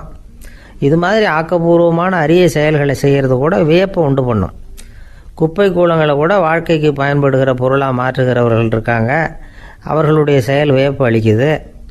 இடைக்காட்டு சித்தர் பாடின 30 நூலில் வர்ற ஒரு பாடல், ஆற்றல் பிறர் அறிதலின் அகம் கிளர்வு உறுதலின் கற்று அறி பாணர் கழுமிய கோடலின் தோற்றம் உருகவே போற்றல் சால் வியப்பே. ஒருத்தருடைய ஆற்றல் தெரியாமல் இருந்தது, அவருடைய அரிய செயலை பார்க்கும் பொழுது வியப்பாக இருந்தது, மனசுக்குள்ள கிளர்ச்சி. பாவலர்கள் இவர்களுடைய புகழை பாடி மற்றவர்களும் தெரிந்து கொள்ளுமாறு செய்கிறார்கள் அப்படிங்கிறது தான் ஒரு யதார்த்தமான உண்மை. ஆக எல்லா வகையிலும் மக்கள் தங்களுடைய வாழ்க்கையில் முன்னேறுவதற்கான வழிகாட்டுகிற ஒரு மெய்ப்பாடு தான் வியப்புங்கிறது. இந்த காலத்தில் நம்ம எப்படியெல்லாம் ஆச்சரியப்பட வைக்கிறாங்க. ஒரு ஆளை பிடிச்சி ஜெயிலில் கொண்டு வந்தாங்க. ஜெயில் அதிகாரி அவனை ரொம்ப ஆச்சரியமாக பார்த்தாரான். இவன் கேட்டான், ஏன் சார் அப்படி பார்க்குறீங்க, நான் இப்போ இங்கே வர்றது உங்களுக்கு ஆச்சரியமாக இருக்குதா அப்படின்னு கேட்டிருக்கான். இதுக்கு ஜெயில் அதிகாரி சொல்லியிருக்கார், நீ இப்போ இங்கே வந்ததில் எனக்கு ஒன்றும் ஆச்சரியம் இல்லைப்பா, ஏற்கனவே நீ இங்கேருந்து விடுதலையாகி போய் 6 மாதம் ஆச்சு, இவ்வளவு லேட்டாக வர்றியே அதுதான் எனக்கு ஆச்சரியமாக இருக்குது அப்படின்னாராம். ஒரு அம்மா தெருவில் உட்காந்து என்னத்தையோ தேடிட்டு இருக்கிறாங்க. அந்த அம்மா ஒரு சூஃபி ஞானி. அவங்க பேர் என்னென்னா ரபியா அல் அடாவியா. அந்த அம்மாவுக்கு கண் கூட தெளிவாக தெரியாது. அந்த பக்கமாக வந்த சில பேர் இவங்களுக்கு உதவி செய்கிறதுக்காக வந்தாங்க. என்ன தேடிட்டு இருக்கிறீங்க அப்படின்னு கேட்டாங்க. இதுக்கு அந்த அம்மா, அந்த கேள்வி அவ்வளோ முக்கியத்துவம் இல்லை, நான் தேடிக்கிட்டு இருக்கிறேன், உங்களால் முடிஞ்சால் எனக்கு உதவி பண்ணலாம் அப்படின்னாங்களாம். உதவி செய்ய வந்தவங்களுக்கு ஆச்சரியம். எதை தேடுறோங்கிறது தெரியாமல் இப்படி ஏன் நேரத்தை செலவழிக்கிறீங்க, நாங்கள் எப்படி உங்களுக்கு உதவ முடியும், எங்களுக்கு ஒன்றும் புரியலையே அப்படின்ட்டுருக்காங்க. சரி, உங்களை திருப்தி பண்ணுறதுக்காக சொல்கிறேன், ஒரு குண்டூசி தொலைஞ்சி போச்சு, அதை தேடுறேன் அப்படின்னாங்களாம் அந்த அம்மா. அதுக்கப்புறம் இவங்களும் சேர்ந்து தேட ஆரம்பிச்சிட்டாங்க. கொஞ்ச நேரம் ஆச்சு, ஒன்றும் கிடைக்கல. உதவி செய்ய வந்தவங்களும் அழுத்து போட்டாங்க.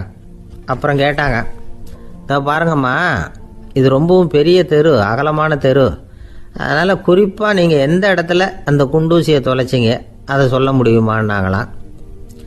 இதுக்கு அந்த அம்மா, நீங்கள் மறுபடியும் அர்த்தமில்லாத கேள்வியை கேட்குறீங்க, உங்கள் கேள்விக்கும் நான் தேடுறதுக்கும் என்ன சம்மந்தம்னாங்களாம். இதை கேட்டதும் அவங்க ஒரு மாதிரி ஆயிட்டாங்க. என்னம்மா நீங்கள் பைத்தியம் மாதிரி பேசுகிறீங்க அப்படின்னாங்களாம். சரி, உங்களை மறுபடியும் திருப்திப்படுத்துறதுக்காக சொல்கிறேன், அதை நான் எங்கள் வீட்டில் தொலைச்சுட்டேன் அப்படின்னாங்களாம். அப்புறம் எதுக்காக இங்கே தேடிட்டு இருக்கிறீங்க அப்படின்னு கேட்டிருக்காங்க. ஏன்னா இங்கே தான் வெளிச்சம் அதிகமாக இருக்குது, அங்கே வீட்டுக்குள்ளே இருட்டாக இருக்குது, அதனால் இங்கே தேடுறேன், வெளிச்சம் உள்ள இடத்துல தானே தேட முடியும் அப்படின்னாங்களாம் அந்த ஞானி. இந்த கதைக்கு என்ன அர்த்தங்கிறத பெரியவங்க சொல்கிறாங்க. அதாவது இந்த தேடுதல்ங்கிறது ஒரு வியாதி. அது நம்ம சதா அலைய வைக்கும், பைத்தியமாக மாற்றுறதுக்கு முயற்சி பண்ணோம். ஒரு காலம் அது நிறைவு அடையவே அடையாது. வாழ்வுங்கிறது ஒரு புரிந்து கொள்ள முடியாத சதா இயங்கி கொண்டிருக்கிற ஒரு செயல். அதுக்கு ஆரம்பமும் இல்லை, முடிவும் கிடையாது. எதையோ தேடணும் அப்படிங்கிற உந்துதல் நமக்குள்ளே இருக்கும், ஆனால் குறிப்பாக எதை தேடிட்டு இருக்கிறோம் அப்படிங்கிறது புரியாது. அப்படி ஏதாவது ஒன்றை தேடி அடைஞ்சிடுறோம்னு வச்சுக்கோங்க, உடனே ஒரு அதிருப்தி வந்துடும். அதனால் வாழ்க்கைங்கிறது சலிப்பு நிறைந்தது அப்படிங்கிற எண்ணத்தை உண்டாக்கிக்கிறோம். ஒன்று அடைஞ்சதுக்கு அப்புறம் இன்னொன்று தேட ஆரம்பிச்சிருவோம். ஆக இந்த தேடல்ங்கிறது நாம் ஒன்று அடைஞ்சாலும் அடையாவிட்டாலும் தொடர்ந்து நடந்துக்கிட்டு தான் இருக்கும். இதுக்கு முடிவே கிடையாது. இந்த உண்மையை நாம் நல்லா புரிஞ்சுக்கணும் அப்படிங்கிறது பெரியவங்களுடைய கருத்து. ஏழையும் தேடுறான், பணக்காரனும் தேடுறான், நோயாளியும் தேடுறான், நோய் இல்லாதவனும் தேடுறான், அதிகாரம் உள்ளவனும் தேடுறான், அதிகாரம் இல்லாதவனும் தேடுறான், முட்டாளும் தேடுறான், அறிவாளியும் தேடுறான். ஆனால் யாரும் இதை தான் தேடி சாதிக்க போகிறோம், இதுதான் முடிவு அப்படின்னு திட்டவட்டமாக சொன்னதில்லை. ஒன்று அடைஞ்சதும் இன்னொன்று தேட ஆரம்பிச்சிடுறாங்க, அவ்வளோதான். அதாவது உங்களின் தேடுபவர் உங்கள் உள்ளே தான் இருக்கிறார், அவரை தேடி கண்டுபிடியுங்கள். இதுதான் ஞானிகள் நமக்கு சொல்லுகிற ஒரு ஆலோசனை. நம்மால் ஒருத்தன் ஜெயிலில் இருந்தான். இன்னொரு கைதி அவனை பார்த்து கேட்டான், ஏன்பா உன்னை பார்க்குறதுக்கு வெளியிலேருந்து யாருமே இங்கே வர்றது இல்லையே, உனக்கு சொந்தக்காரங்களே கிடையாதா அப்படின்னு கேட்டானா. ஏன் இல்லை, எனக்கு சொந்தக்காரங்க நிறைய பேர் உண்டு, அவங்க என்னை பார்க்க வராததுக்கு காரணம் வேற அப்படின்ட்டுருக்கான் இவன். என்ன காரணம்னு கேட்டான் அவன். அதுக்கு இவன் சொன்னானா, அதுக்கு என்ன காரணம்னா அவங்க எல்லாரும் இங்கே உள்ளேயே இருக்கிறாங்க அப்படின்னானா. ஒரு ஆசாமி வேகமாக ஓடிக்கிட்டு இருந்தான். ஏன் இப்படி ஓடுறேன்னு கேட்டார் இன்னொருத்தர். அங்கே ஒரு ஆள் அடிபட்டு கிடக்கிறான், அதை பார்த்தேன், உடனே ஓடுறேன்னா. எங்கேன்னு கேட்டார். ஆஸ்பத்திரிக்குன்னா. ஒரு ஆள் அடிபட்டு கிடக்கிறத பார்த்தா உடனடியாக நாம் செய்ய வேண்டியது முதல் உதவி, அதுக்கப்புறம் தான் ஆஸ்பத்திரி. இன்றைக்கி விபத்துங்கிறது சர்வசாதாரணமாக நடந்துக்கிட்டு இருக்குது. வாகன விபத்து, வெடிகுண்டு விபத்து, தீ விபத்து, கட்டடம் சரியறது, பூகம்பம், இப்படி நிறைய நடக்குது. ஒரு விபத்தை பார்த்துட்டா நம்மளில் பல பேர் நமக்கு என்னத்துக்கு வம்புன்னு ஒதுங்கி போயிடுறதும் உண்டு. சில பேர் துணிஞ்சு கிட்ட போய் உதவி செய்கிறதும் உண்டு. அப்படி உதவி செய்ய நினைக்கிறவங்களுக்கு உபயோகப்படுற தகவல் இது. விபத்தில் காயமடைஞ்சவங்களை 3 பிரிவாக பிரிக்கலாமா. முதல் வகை கொஞ்சம் சீரியஸானது, உயிருக்கு உடனே ஆபத்து தரக்கூடியது. மூளை காயம், முகம், கழுத்து காயங்கள், இருதயம், நுரையீரல் காயங்கள், வயத்தில் உள்ளுறுப்பு காயங்கள், அதிகப்படியான இரத்தப்போக்கு, இதனால எல்லாம் பாதிக்கப்பட்டிருந்தால் அது முதல் வகை அப்படின்னு நாமளே மனசுக்குள்ளே முடிவு பண்ணிக்கணும். இவங்களுக்கெல்லாம் உடனடியாக முதல் உதவி கொடுக்கணும். தாமதப்படுத்தாமல் ஆஸ்பத்திரிக்கு கொண்டுகிட்டு போயிடணும். இப்படி கொஞ்சம் எச்சரிக்கையாக நடந்துக்கிட்டால் அவங்களில் பல பேரை காப்பாற்றி போடலாம். 2வது வகை எப்படின்னா, முதல் உதவி விரைவாக கிடைச்சா உயிர் பிழைக்கக்கூடிய மார்பு காயங்கள், கைகால் எலும்பு முறிவு, இடுப்பு முதுகெலும்பு காயம், சீரான இரத்த சேதம், இப்படிப்பட்டவங்களை 2வது வகையாக பிரிக்கணும். ஆபத்து இல்லாத சிராய்ப்புகள், சிறு காயங்கள், இரத்த உறைவுகள், இதனால் பாதிக்கப்படுறவங்க 3வது வகை. ஒருத்தர் தலையில் அடிபட்டு நினைவு விழுந்துட்டாருன்னு வச்சுங்க, அவருக்கு வாந்தி வர்றதுனால புறையேறி மூச்சு அடைப்பு உண்டாகும். இப்படி ஆகாமல் இருக்கிறதுக்காக தலையை ஒரு பக்கமாக சாய்ச்சி வைக்கலாம். நாடி துடிப்பையும் இதய துடிப்பையும் தொட்டு பார்க்கணும். அது குறைஞ்சிருந்தாலும் சரி, நின்று இருந்தாலும் சரி, அவர் மார்பை நிமிஷத்துக்கு 80 தடவை உள்ளங்கையால் அழுத்தி இதய துடிப்பை மீட்கிறதுக்கு உதவி பண்ணணும். கழுத்தில் காயம்பட்டாலும் ஆபத்து அதிகம். கழுத்துக்கு அடியில் ஒரு துண்டை மடித்து வைக்கலாம். 2 பக்கமும் சின்ன தலையணை அல்லது துணி மடிப்புகளை வச்சு கழுத்தை அதிகமாக அசையாமல் பார்த்துக்கலாம். முதுகெலும்பு முறிஞ்சிருக்குமோ அப்படிங்கிற சந்தேகம் இருந்ததுன்னா அவரை அதிகமாக அசைய விடக்கூடாது. அதிகமாக அசைஞ்சால் தண்டு இடத்துல பாதிப்பு ஏற்பட்டு கைகால் விளங்காமல் போயிடும். அவரை ஒரு கனமான போர்வை இல்லைன்னா பாயில் படுக்க வச்சு 4 பேர் மெதுவாக தூக்கி மருத்துவ உதவிக்கு அனுப்பி வைக்கலாம். கையெலும்பு முறிஞ்சிருந்தால் முறிஞ்ச பாகத்தை உடம்போடு சேர்த்து அசையாமல் கட்டி போடலாம். கால் எலும்பு முறிஞ்சிருந்தால் மற்ற காலோடு சேர்த்து கட்டி போடலாம். முறிஞ்ச பாகம் தொங்காமல் பார்த்துக்கணும். அப்போ தான் வீக்கம் உண்டாகாமல் இருக்கும்.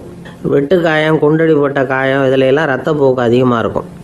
ரத்தம் வெளியேற ஆபத்து அதிகம். சுத்தமான துணியை பல மடிப்புகளை மடித்து காயத்தின் மேலே வச்சு அழுத்தமாக ஒரு 10 நிமிஷம் பிடிச்சிக்கணும். ரத்தம் நின்ன உடனே காயத்துக்கு கட்டு போடலாம். சில சமயம் காயம்பட்ட பாகத்தை உயரமாக தூக்கி பிடிச்சிக்கிட்டா தான் ரத்த கசிவு நிற்கும். இந்த விவரங்களையெல்லாம் கொஞ்சம் மனசில் வாங்கி வச்சுக்கிட்டோம்னா சமயத்தில் உதவும். ஏன்னா இந்த காலத்தில் விபத்து எந்த ரூபத்தில் எப்போ வரும்னு யூகிக்கவே முடியல. நண்பர் ஒருத்தர் சொன்னார், நேற்றுக்கு பாருங்கள் சார், என் கண்ணு முன்னாடியே ஒரு சின்ன விபத்து நடந்ததுன்னார். என்னன்னு விசாரித்தோம். ஒரு பஸ்ஸில் வந்துக்கிட்டு இருந்தேன். அந்த பஸ்ஸில் பின்பக்கம் படி ஓரமாக நின்றுக்கிட்டு இருந்த ஒருத்தர் ரோட்டில் விழுந்துட்டார். டிரைவர் அதை கவனிக்கலை, நிறுத்தாமல் அவர் பாட்டுக்கு போகிறாருனார். கண்டக்டர் உடனே விசில் கொடுத்து பஸ்ஸை நிறுத்த வேண்டியது தானே அப்படின்னோம். அதுதான் சார் முடியாமல் போச்சுன்னார் அவர். ஏன்னு கேட்டாங்க. தவறி கீழே விழுந்ததே அந்த கண்டக்டர் தான் சார் அப்படிங்கிறார். ஒரு நாள் ராமர் அரசவையில் உட்காந்துருக்கிறார். ராமராஜ்யம் நடந்துக்கிட்டு இருந்த நேரம். அந்த சமயத்தில் ஒரு நாய் அரச சபைக்கு வந்துதான். அது தலையில் அடிபட்டு ரத்தம். அந்த கோலத்தில் அது அங்கே வந்தது. எல்லாரும் ஆச்சரியமாக அதை பார்த்தாங்க. ராமரும் அந்த நாயை பார்த்தார். நீங்கள் வந்த காரியம் என்ன நடந்தது, எதுவாக இருந்தாலும் பயப்படாமல் சொல்லு அப்படின்னார். உடனே அந்த நாய் மெதுவாக சொல்ல ஆரம்பிச்சுதான். ஐயா, நான் தெருவில் போய்கிட்டு இருந்தேன். வழியில் ஒருத்தர் வந்தார். அவர் வேத சாஸ்திரம்லாம் படித்த பெரியவர். அவர் எந்த காரணமும் இல்லாமல் அவர் கையில் வச்சுருந்த குச்சியால் என் தலையில் அடிச்சுட்டார். அதுதான் தலையில் ரத்தம். இதை நீங்கள் விசாரித்து தகுந்த தீர்ப்பு வழங்கணும் அப்படின்னு தான் அந்த நாய். ராமர் பார்த்தார். உடனே தன்னுடைய காவலர்களை அனுப்புனார். அந்த ஆளை எங்கே இருந்தாலும் போய் கொண்டுகிட்டு வாங்க அப்படின்னு விட்டார். காவலர்கள் போனாங்க. அந்த ஆளை பிடிச்சி கொண்டு வந்துட்டாங்க. அரண்மனைக்கு வா அப்படின்னு சொல்லி கூப்பிட்டுட்டு வந்துட்டாங்க. என்ன நடந்ததுன்னு விசாரித்தார் ராமர். அதுக்கு அந்த ஆள் சொன்னார், நான் வீதி வழியாக வந்துக்கிட்டு இருந்தேன். குறுக்க இந்த நாய் வந்தது. நான் அவசரமாக போய்கிட்டு இருந்தேன். இது எனக்கு வழி விடாமல் குறுக்க பூந்து இடைஞ்சல் பண்ணிச்சு. எனக்கு கோபம் வந்துட்டுது. அதனால் அடிச்சுட்டேன். வேத சாஸ்திரம் படித்த நான் என் வசம் இழந்து கோபப்பட்டது பெரிய தப்பு தான். அதை நான் ஒத்துக்கிறேன். குற்றத்தை ஒப்புக்கொள்கிறேன், எனக்கு என்ன தண்டனை கொடுக்கணுமோ அதை கொடுங்க, ஏற்றுக்கிறேன் அப்படின்னு விட்டார். சரி, இப்போ அந்த ஆளுக்கு தண்டனை கொடுக்கணும். என்ன தண்டனை கொடுக்கறது யோசனை பண்ணார் ராமர். அதையும் அந்த நாய்கிட்டே கேட்டார். நீயே சொல்லு, என்ன தண்டனை கொடுக்கலாம் இவருக்கு அப்படின்னார். இதுக்கு அந்த நாய் என்ன சொல்லிச்சு தெரியுமா? இவரை ஏதாவது ஒரு கோயிலுக்கு தர்மகர்த்தாவாக நியமனம் பண்ணி விடுங்க, அதுதான் இவருக்கு சரியான தண்டனை அப்படின்னுது. இதை கேட்டதும் ராமர் முகத்தில் புன்னகை. ஆனால் அங்கே இருந்த மற்றவங்களுக்கெல்லாம் ஆச்சரியம். அது எப்படி, தப்பு செஞ்சவங்களுக்கு தண்டனை கொடுக்கறது தானே நியாயம், அதை விட்டுவிட்டு தர்மகர்த்தா பதவியை கொடுக்க சொல்லுது இந்த நாய் அப்படிங்கிற ஆச்சரியம். இந்த சந்தேகத்தை அந்த நாய்கிட்டே கேட்டாங்க அங்கே இருந்தவங்க. இதுக்கு அந்த நாய் பதில் சொல்லிச்சான். நான் போன பிறவியில் ஒரு கோயிலுக்கு தர்மகர்த்தாவாக இருந்தேன். எவ்வளவோ கவனமாக எச்சரிக்கையாக தான் என்னுடைய கடமைகளை எல்லாம் செஞ்சுக்கிட்டு வந்தேன். அப்படி இருந்தாலும் சில சமயங்களில் என்னையும் மீறி கோயில் செல்வத்தை நான் அனுபவிக்கிறதுக்கு காரணம் ஆயிட்டேன். ஒரு கோவிலுக்கு தர்மகர்த்தாவாக இருக்கிறவங்க எப்படியும் இந்த பாவத்திலேருந்து தப்பிக்கிறது கஷ்டம். அதனால தான் நான் இந்த பிறவியில் நாயாக பிறந்து இப்படி கஷ்டப்படுறேன். இதே நிலைமை இந்த ஆளுக்கும் ஏற்படணும் அப்படிங்கிறதுக்காக தான் அவரையும் ஒரு கோயிலுக்கு தர்மகர்த்தாவை நியமிக்கும்படி கேட்டுக்கிட்டேன் அப்படின்னு தான் இந்த நாய். இதிலேருந்து என்ன தெரியுது? எந்த பதவியில் நாம் இருந்தாலும் நமக்கு தெரியாமல் கூட அதை தவறாக உபயோகப்படுத்தக்கூடாதுங்கிறத இதிலேருந்து புரிஞ்சுக்கணும். இல்லைன்னா அடுத்த பிறவியில் நாயாக பிறந்து எங்கேயாவது போய் வாழை ஆட்டிட்டு நிற்க வேண்டியது தான். கோவில் வாசலில் 2 நாய் பேசிக்கிட்டு இருந்து தான், போன ஜென்மத்தில் நான் மனுஷனாக தான் இருந்தேன். ஒரு கோவில் பூசாரி பேச்சை கேட்டுவிட்டு அவரோட கூட்டு சேர்ந்துக்கிட்டு ஆண்டவன் போட்டிருந்த நகையெல்லாம் அபகரித்து என்கிட்ட கொடுத்தாரு அவர். நான் எடுத்துகிட்டு வந்துட்டேன். திருடினது அந்த ஆள் தான், எடுத்துக்கிட்டு வந்தது தான் நான். இருந்தாலும் நான் மட்டும் நாயாக பிறந்துட்டேன். இப்போ மட்டும் அந்த பூசாரி என்கிட்ட மாட்டினா கடித்து குதறி விடுவேன் அப்படின்னு தான். அவசரப்பட்டு அப்படி செஞ்சுடாதே, பதிலுக்கு அவரும் உன்னை திருப்பி கடித்தாலும் கடிச்சிருவார். ஏன்னா அவரும் இப்போ ஒரு நாயாக தான் பிறந்திருக்கிறார் அப்படின்னு தான். இன்னொன்று, அது எப்படி உனக்கு தெரியும்னு தான். இது நான் தானே அது அப்படின்னு தான் அந்த நாய். இந்த காலத்து புள்ள ஒருத்தன் தன்னோட அப்பாவை பார்த்து சொன்னான், அப்பா நான் உனக்கு உதவி செய்யலாம்னு நினைக்கிறேன், என்ன உதவி செய்யணும்னு சொல்லு அப்படின்னா. நீ சும்மா இருந்தால் அதுவே எனக்கு செய்கிற பெரிய உதவிடா அப்படின்னார் அப்பா. சும்மா இருக்கிறதும் ஒரு உதவி தான், அது மாதிரி மௌனமும் ஒரு சமூக சேவை தான் அப்படிங்கிறார் காஞ்சி பெரியவர். நமக்கு 5 புலன்கள் இருக்குது, மெய், வாய், கண், மூக்கு, செவி. இந்த 5லேயும் அதிகப்படியான வேலை எதுக்குன்னு நினைக்கிறீங்க? வாய்க்கு தான். ஏன்னா அதுக்கு 2 வேலை. இப்போ கண்ணுக்கு பார்க்குறது மட்டும்தான் வேலை, காதுக்கு கேட்குறது மட்டும்தான் வேலை, மூக்குக்கு வாசனை அறியறது தான் வேலை, உடம்புக்கு உணர்றது மட்டும்தான் வேலை. ஆனால் வாய் அப்படி இல்லை, அதுக்கு 2 வேலை. சாப்பிட்றதும் அதுதான், பேசுகிறதும் அதுதான். அதாவது வாய் ஒன்று தான் கர்மேந்திரியமாகவும் இருக்குது, ஞானேந்திரியமாகவும் இருக்குது அப்படின்னு சொல்லுவாங்க. சாப்பாட்டில் உட்காந்தா எந்தெந்த ஆகாரம் என்னென்ன ருசின்னு அறிவிக்கிற வேலையும் செய்யுது. சபையில் உட்காந்தா பாடுறது, பேசுறது, சிரிக்கிறது, இது மாதிரியான வேலையும் செய்யுது. இன்னொரு வித்தியாசம், கண்ணு, காது, மூக்கெல்லாம் ஸ்ட்ரெயின் பண்ணிக்கிட்டு வேலை செய்கிறதில்ல. ஒரு ரோஜா பூ பார்த்தா உடனே மூக்கு அப்படியும் இப்படியும் அசைய ஆரம்பிக்கிறதில்ல. ஒரு சங்கீதத்தை கேட்ட உடனே காது ஆட ஆரம்பிக்காது. ஆனால் வாய் அப்படி இல்லை, அது பேசினாலும் சரி சாப்பிட்டாலும் சரி அசைஞ்சு தான் ஆகணும். ஆக மற்றதை விட வாய்க்கு வேலை ஜாஸ்தின்னு தெரியுது. சாப்பிட்றது, பேசுறது அப்படின்னு 2 காரியம் அதுக்கு. இப்படி 2 காரியம் இருக்கிறதுனால அது 2ஐயும் பாதியாக குறைச்சிக்கணுங்கிறது கடவுள் அபிப்பிராயமாக இருக்கணும் அப்படிங்கிறார் காஞ்சி பெரியவர். ஆனால் இப்போ நாம் அப்படியா நடந்துக்கிறோம்? அதுக்கு நேர்மாறாக நடந்துக்கிறோம். நாம் சாப்பிட்றதும் அதிகம், பேசுகிறதும் அதிகம், 2 வேலையையும் தேவைக்கு அதிகமாகவே செய்கிறோம். வாய் தான் ரொம்ப ஓவர் ஒர்க்குடு. அதுக்கு ஓய்வு கொடுத்தா உடம்பும் நல்லாயிருக்கும், உலகமும் நல்லாயிருக்கும். மௌன விரதம் இருக்கிறதெல்லாம் எதுக்காக நினைக்கிறீங்க? இதுக்காக தான். இந்த காலத்தில் மௌனமாக இருக்கிறவங்கெல்லாம் மகத்தான தொண்டு செய்கிறாங்க அப்படின்னு தான் சொல்லணும். சத்தம் அதிகமாக போய் தான் சவுண்டு பொல்யூஷன் வருது. அது மட்டும் இல்லை, மௌனமாக இருந்தால் சண்டை சச்சரவே வராது. மௌனம் கலக நாஸ்தி. ஆக இதுவும் ஒரு சமூக சேவை தான். நமக்கு தான் வாய் இருக்குதுங்கிறதுக்காக வசமாக சாப்பிட்றதும் தப்பு, வளவளன்னு பேசுகிறதும் தப்பு. ஒரு கருத்தை சொல்கிறதுக்கு ஒரே ஒரு சொல்லு போதும் அப்படின்னு இருக்கும்பொழுது 2 சொற்களை செலவு பண்ணாதே. எவ்வளவு சொன்னாலும் அதனால் ஒரு பயனும் விளையாது அப்படின்னு தெரிய வருமே. ஆனால் அந்த ஒரு சொல்லையும் விரயம் பண்ணாதே அப்படிங்கிறார். ஒரு அறிஞர். எல்லா குணங்கள்லேயும் மௌனம்தான் சிறந்தது அப்படிங்கிறார் ஒருத்தர். மௌனமாக இருக்கிறது மூலமாக மற்றவர்கள் குறைகளை நம்மளால் தெரிஞ்சுக்க முடியும். அதே சமயத்தில் நம்மக்கிட்ட இருக்கிற குறைகளை மற்றவங்களுக்கு தெரியாமல் மறைச்சிக்கவும் முடியுங்கிறார் அவர். உண்மைதானே? ஒரு பெரிய மேடை பேச்சாளர், பொது வாழ்க்கையில் 25 வருஷ காலமாக ஈடுபட்டிருக்கிறவர். அவர் மனைவி ஒரு நாள் சொன்னாங்க, எங்கள் வீட்டுக்காரர் 25 வருஷ காலமாக பொது வாழ்வில் ஈடுபட்டிருந்தா கூட இந்த மாதம் 10ஆம் தேதியிலேருந்து தான் மக்களுக்கு சேவை செய்ய ஆரம்பிச்சிருக்கார் அப்படின்னு நாங்கள் ரொம்ப பெருமையாக. 10ஆம் தேதிக்கு அப்படி என்ன விசேஷம் அப்படின்னு கேட்டோம். அன்னையிலேருந்து தான் அவர் மேடையில் பேசுகிறத நிறுத்தினார் அப்படின்னாங்க அந்த அம்மா. நம்மக்கிட்ட ஒருத்தன் தப்பாக நடந்துக்கிட்டானா உடனே நாம் என்ன செய்வோம்? கையை ஓங்கிட்டு அவனை அடிக்க போவோம். நாம் அவங்ககிட்ட அவனை விட ஒருபடி மேலாக தப்பாக நடந்துக்குவோம். ஆனால் பெரியவங்கள்லாம் அப்படி நடந்துக்கிறது இல்லை. இன்னா செய்தாரை ஒருத்தல் அவர் நாண நன்னயம் செய்து விடல் அப்படின்னு வள்ளுவர் சொல்லியிருக்கார் இல்லையா? அதுக்கு தகுந்த மாதிரி நடந்துக்குவாங்க. பாயசித் விஸ்தாமிங்கிறவர் ஒரு பெரிய ஞானி. அவர் ஒரு நாள் ராத்திரி ரொம்ப நேரம் மசூதியில் இருந்துட்டு வீட்டுக்கு திரும்பி வந்துகிட்டு இருக்கிறார். வழியில் ஒரு குடிகாரன், அவன் கையில் ஒரு இசைக்கருவி, அதை கண்ணா பின்னான்னு மீட்டிக்கிட்டு வாய்க்கு வந்தபடி என்னத்தையோ பாட்டுன்னு நினச்சிக்கிட்டு பாடிக்கிட்டு அவன் பாட்டுக்கு கிடக்கிறான் வழியில். அதோடு இருந்தாலும் பரவாயில்ல, அந்த பக்கமாக வழியில் போகிறவங்க வர்றவங்களையெல்லாம் பார்த்து கண்ணா பின்னான்னு திட்டிகிட்டு இருக்கிறான், ரொம்ப வளர்க்குறான். பாயசித் பிஸ்தாமிங்கிற அந்த பெரியவர் அந்த வழியாக போகிறார். அவனை பார்க்குறார். அவனுடைய நிலைமையை பார்த்துட்டு பரிதாபப்படுறார். ஏன்பா இது மாதிரிலாம் நடந்துக்கிற, இப்படி நடக்கலாமா அப்படின்னு ஏதோ கொஞ்சம் புத்திமதி சொல்கிறதுக்கு ஆரம்பித்தார். அவனுக்கு கோபம் வந்துட்டுது. கையில் வச்சிருந்த வாத்திய கருவி அதால் ஓங்கி அந்த பெரியவர் தலையில் ஒரு அடி கொடுத்தான். ரத்த காயம் ஏற்பட்டு போச்சு. அவன் கையில் இருந்த இசைக்கருவியும் அடித்த வேகத்தில் 2ஆக உடஞ்சி போச்சு. அவ்வளோ வேகமாக அடிச்சிருக்கான். இவ்வளவு தூரத்துக்கு நடந்து போச்சுல்ல, அந்த மாபெரும் ஞானி வாயை திறந்து ஒரு வார்த்தை கூட பேசலை.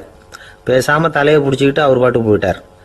மறுநாள் அந்த பெரியவர் என்ன பண்ணார் தெரியுமா? கொஞ்சம் இனிப்பு பண்டங்கள், கொஞ்சம் பணம், இது 2ஐயும் ஒரு ஆள் மூலமாக அனுப்பி வச்சார் அந்த குடிகாரனுக்கு. அவனுக்கு ஒன்றும் புரியல. என்ன விவரம்னு விசாரித்தான். வந்த ஆள் ஒரு கடுதாசியை நீட்டினான். அதில் விவரம் இருந்தது.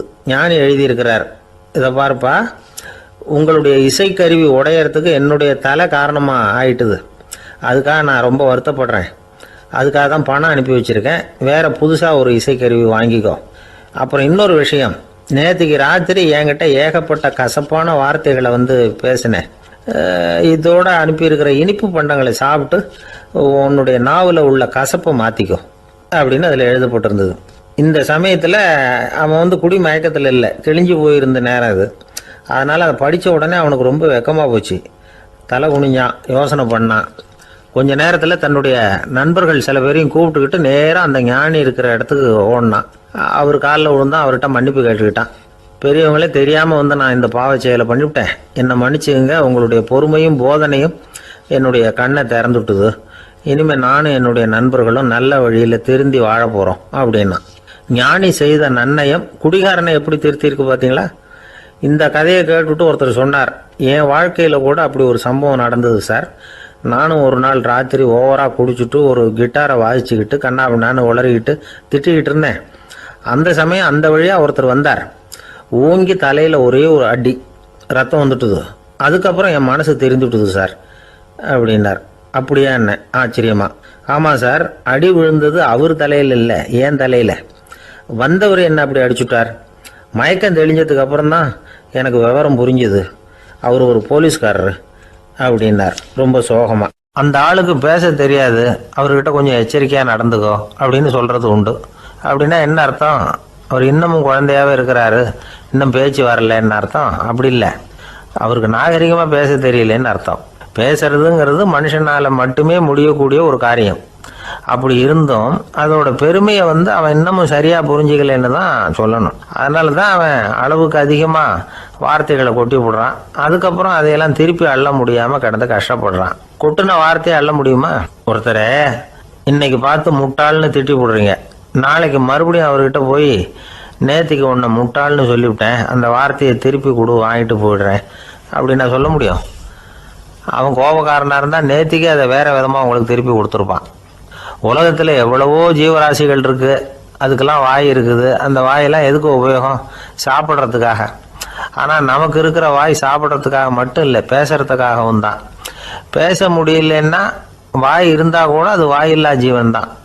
ஒரு பையனை பார்த்து அது வாய் உள்ள புள்ள பொழைச்சிக்கும் அப்படின்னா மற்ற பையன்களுக்கெல்லாம் முகத்தில் வாயே இல்லைன்னு அர்த்தம். அப்படி இல்லை, அந்த பையன் கொஞ்சம் கெட்டிக்காரத்தனமாக பேசுவான்னு அர்த்தம். அதனால் எப்படி பேசணும் அப்படிங்கிறத நாம் முக்கியமாக தெரிஞ்சுக்கணும். இதுக்கு 8 விதமான குறிப்புகளை நம்ம பெரியவங்க சொல்லியிருக்கிறாங்க. பேச்சுக்கு 8 அங்கங்கள் உண்டு அப்படின்னு அவங்க சொல்கிறாங்க. அதெல்லாம் என்னென்ன அப்படின்னா உண்மை, நன்மை, அன்பு, நிதானம், இனிமை, ஆழம், சமயமறிதல், சபையறிதல். இந்த 8 தன்மையும் பேச்சில் இருக்கணுமா. இதையே கொஞ்சம் விவரமாக சில பேர் போர்டில் எழுதி வச்சுருப்பாங்க. அதாவது எழுத்துலையாவது அதெல்லாம் இருக்கட்டுமே அப்படின்னு நினச்சி நீங்கள் கூட சில இடங்களில் இதை பார்த்துருக்கலாம்.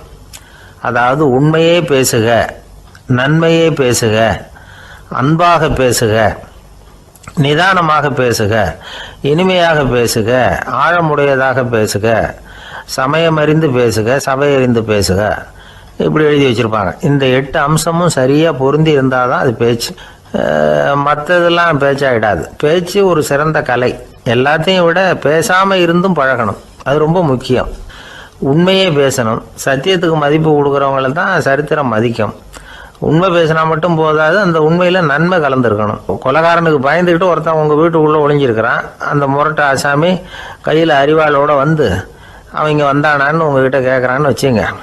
உண்மை தான் உயர்வு தரும் அப்படின்னு நினச்சிக்கிட்டு ஆமாம் உள்ளே தான் இருக்கிறான், அடுப்பங்கரையில் குதிருக்கு பின்னாடி உட்காந்துருக்கிறான், போய் பிடிச்சிட்டு போங்க அப்படின்னு சொல்லுவீங்க. அது நன்மை இல்லாத உண்மை. அதனால் பிரயோஜனம் கிடையாது. அதே மாதிரி உங்கள் பேச்சில் அன்பு இருக்கணும், நிதானம் இருக்கணும், இனிமை இருக்கணும், சிந்தித்து பேசணும், சமயம் அறிந்து பேசுறதும் முக்கியம். அதை பற்றி நமக்கு வேற யாரும் சொல்லிக் கொடுக்க வேண்டியதில்லை. எந்த நேரத்தில் யாருக்கிட்ட எப்படி பேசினா காரியம் நடக்கும் அப்படிங்கிறது நமக்கு நல்லா தெரியும். அது கைவந்த கலை. அவையறிந்து பேசுகிற திறமை பேச்சாளர்களுக்கு ரொம்ப அவசியம். அது இல்லைன்னா நிலைமை பரிதாபமாயிடும். ஒரு பேச்சாளர் ரொம்ப மும்முரமாக பேசிக்கிட்டே இருந்தாராம். ரொம்ப நேரம் நிறுத்தவே இல்லை, பேசிக்கிட்டே இருக்கிறார். சபையில் இருந்தவங்கெல்லாம் ஒவ்வொருத்தராக எழுந்திரிச்சு போய்கிட்டே இருக்கிறாங்க. கடைசியில் 2 பேர் தான் அக்கறையாக பேசுகிறவரை கவனிச்சிட்டு உட்காந்துருந்தாங்களாம். மேடையில் பேசிக்கிட்டு இருந்தவர் அவங்கள பார்த்து சொன்னாராம், எனக்கு கூட்டம் முக்கியம் இல்லை, எவ்வளவு பேர் என் பேச்சை கேட்குறாங்க அப்படிங்கிறது முக்கியம் இல்லை. நீங்கள் 2 பேராவது ஊக்கமாக என்னை கவனிச்சிக்கிட்டு உட்காந்துருக்குறீங்க, அது போதும். உங்களுக்காகவே நான் பேசிக்கிட்டு இருக்கிறேன் அப்படின்னார். இதை கேட்டதும் உட்காந்துருந்த 2 பேரில் ஒருத்தர் எழுந்திருச்சு, அப்படி இல்லைங்க, நாங்கள் 2